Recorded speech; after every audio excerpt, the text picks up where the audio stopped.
Po ay pinagdiriwang natin ang kapistahan ng pagpapakita ng ating Panginoon. Yung tinatawag nating Epiphany. Minsan, ang tawag natin diyan ay kapistahan ng tatlong hari. Bagamat wala sa Biblia na sila ay tatlo, ang sinabi lamang ay merong tatlong handog: ginto, kamanyang at mira. Hindi rin mga hari ang sinabi sa ating ebanghelyo. Bagkus ang dumalaw kay Jesus ay mga pantas. Pero mga kabatid, itong kapistahan po ng Epiphany, pinapaalaala sa atin na ang Panginoon mismo ang nagpapakita sa atin. Hindi lamang sa mga Hudyo na kinatawan ng mga pastol na ating narinig nung bisperas ng Pasko sa ating ebanghelyo, kung hindi si Jesus ay nagpakita pati sa mga hentil. Kaya nga sa ating ebanghelyo ay galing sa malalayong lugar yung mga pantas para lamang kanilang makita ang batang Jesus. Pero mga kabatid, sa ibang bansa, lalo na sa Italia saka sa Espanya, mas mahalaga ang araw na ito kaysa sa araw mismo ng Pasko. Bagamat Pasko pa rin naman ang panahong ito hanggang sa isang linggo po, yung kapistahan ng pagbibinyag sa ating Panginoong Hesukristo. Pero sa araw na ito, sa ibang bansa, sa Italia at saka sa Espanya, sila nagbibigayan ng mga regalo. Pero maganda pong ating tutukan yung ating ebanghelyo ngayong Epiphany, sapagkat meron pong dalawang tauhan ang binanggit sa ating ebanghelyo: si Haring Herodes at ang mga pantas. Tatlong bagay po yung ating pwedeng matutunan mula sa kanila. Tatlong D. Yung unang D, desisyon. Sapagkat sa unang tingin, pareho ang desisyon ng mga pantas at ni Haring Herodes. Ano yun? Yung kanilang desisyon na makita ang batang Jesus. Pero magkaiba ang kanilang intensyon. Pareho ang desisyon, pero magkaiba ang intensyon. Ang intensyon ng mga pantas ay para maparangalan ang batang Jesus. Pero ang intensyon ni Herodes ay para patayin ang batang Jesus. Bakit? Sapagkat sa ating ebanghelyo, nang mabalitaan ni Herodes na merong ipinanganak na hari ng mga Hudyo, ang sabi sa ating ebanghelyo, siya ay naligalig, gayon din ang buong Jerusalem. Bakit? Sapagkat ayaw na ayaw po ni Herodes na makakarinig na merong ibang hari ang mga Hudyo maliban sa kanya. Kaya nga ayon sa mga kasaysayan at kwento, pati yung kanyang mismong anak na lalaki, kanyang pinapatay para sila ay hindi sumunod sa kanyang trono, para siya lamang ang magiging hari ng mga Hudyo. Kaya nga sa ating ebanghelyo, hindi lamang si Herodes, pati ang buong Jerusalem ay naligalig. Bakit? Kasi alam nila paano magalit si Haring Herodes.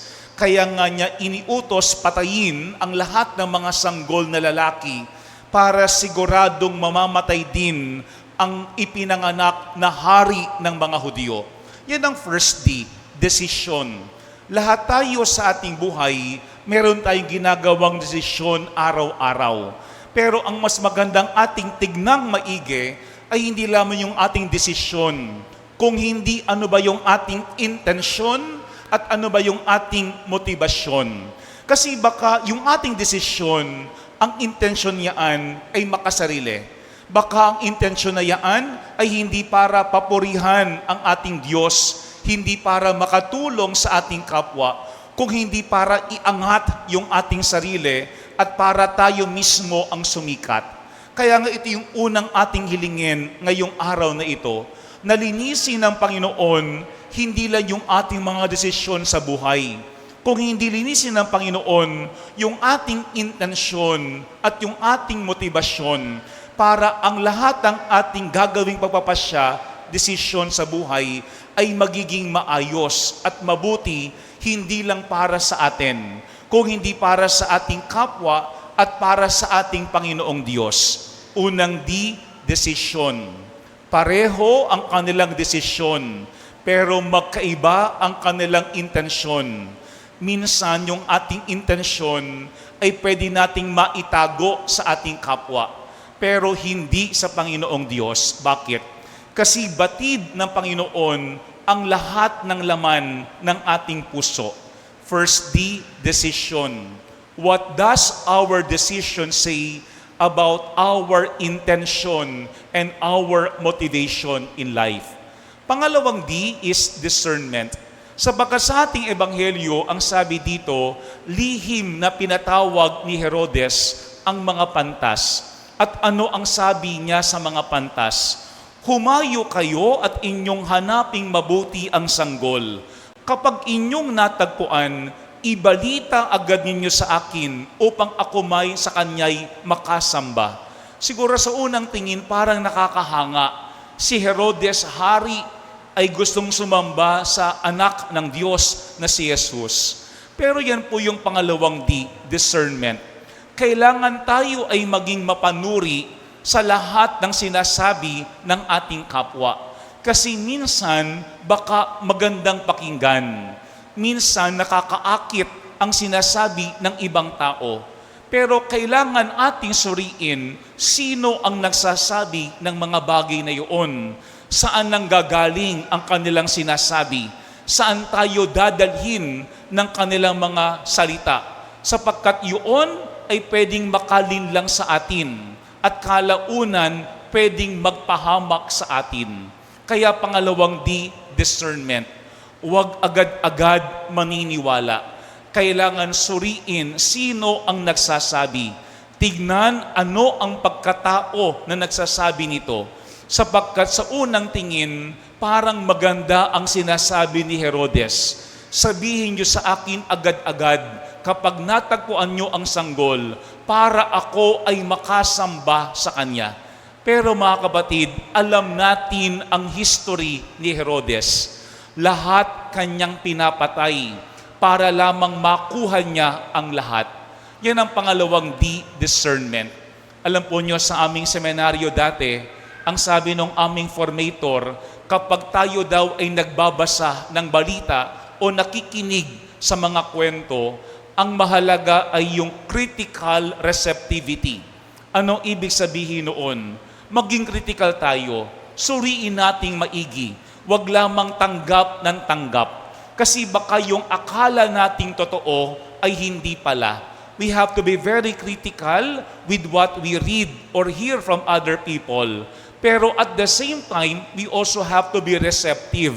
Kasi minsan baka tayo ay pagiging critical lamang, pero tayo ay hindi na nakikinig at tumatanggap sa sinasabi mismo ng ating kapwa. Kaya laging sarado yung ating isipan. Sabi ng aming formators, dapat balance. Critical pero receptive. Napanuri pero nakikinig. Yan po yung pangalawang D, discernment. Hindi lahat ng magandang salita ay totoo. Hindi lahat ng mga pangako ay nakakaroon ng magandang katapusan. Sapagkat kung ating kilala si Herodes, alam natin kung anong uri ng tao siya at ano yung pwedeng maidulot nito sa atin. Pangalawang D, discernment. Pero pangatlo po at panghuling D, decision.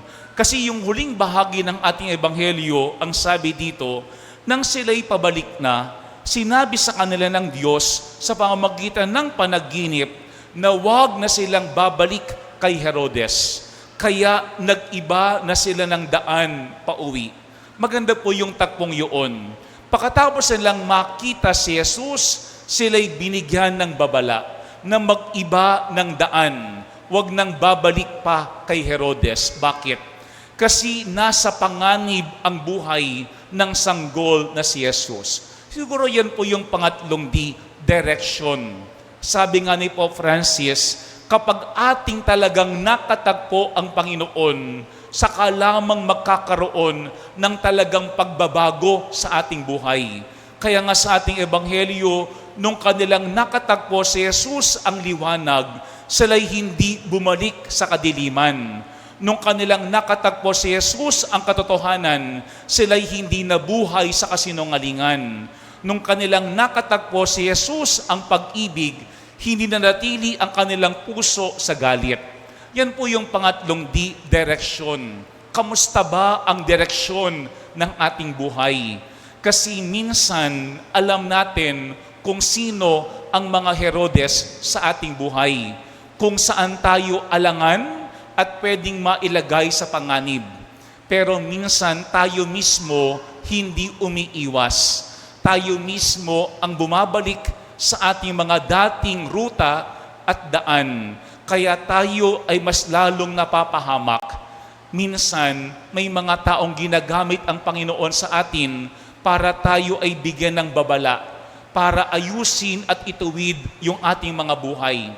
Ibang usapan kapag tayo ay binigyan na ng babala, pero tayo pa rin ay bumabalik sa ating dating pag-uugali at dating ruta ng ating buhay. Ibig sabihin, tayo ay hindi nakinig at tayo ay walang natutunan sa ating nakaraan. Pangatlong D, direction. Magandang ating tignan saan ba patungo ang ating buhay sa ngayon. Sana habang tayo ay tumatanda, yung ating direksyon mas nagiging malinaw at mas nagiging matuwid. Mga kapatid, dalawa ang tauhan sa ating ebanghelyo sa ngayon, si Haring Herodes at ang mga pantas. Tatlong D ang hamon sa atin. First D, decision. Maaaring pareho ang ating desisyon, pero ating laging titignan ang ating intensyon at motibasyon. Doon nakakatalo. Pangalawang D, discernment. Huwag laging maniniwala sa mga naririnig at sinasabi sa atin. Maging mapanuri para tayo ay hindi malinlang at mapahamak. At pangatlong D, direction. Kailangan baguhin natin ang ruta ng ating buhay kung alam naman talaga natin sino ang mga Herodes na pwedeng maglagay sa atin sa panganib. Amen.